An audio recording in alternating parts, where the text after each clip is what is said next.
आज का ट्रेंड बन चुका है कि जब तक हम ज़्यादा से ज़्यादा फ्रेंड्स सर्कल ना बना लें, हमें लगता है कि हम तो दुनिया में आए ही नहीं हैं। हमें तो लगता है कि हम शायद अकेलेपन का शिकार ना हो जाएँ। तो हम क्या करते हैं, हम दोस्त बनाना शुरू कर देते हैं ताकि हम खुशी महसूस करें, हम लुत्फ़ लें, हम ज़िंदगी को एन्जॉय करें, हम घूमें-फिरें, खाएँ-पिएँ। तो जिसकी वजह से हमें बाद में नुकसान उठाना पड़ता है। अंजील मुक़द्दस क्या कहती है?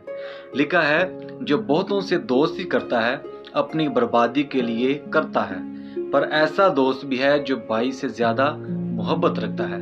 तो ज़्यादा दोस्त आपको नुकसान पहुंचाते हैं, आपकी बर्बादी का सबब बनते हैं। तो आपको एक दोस्त ऐसा रखना चाहिए जो आपकी भाई की तरह आपके साथ हो, आपको हमेशा अच्छा मशवरा दे, आपके साथ कदम पर कदम मिलाकर चलने वाला हो। तो हमेशा ऐसे ही दोस्तों का इंतखाब करें, बेशक एक ही दोस्त हो लेकिन आपके भाई की तरह हो। हमेशा कम दोस्त रखें ताकि आप बर्बाद ना हो, आप खुशहाल रहें। God bless you all.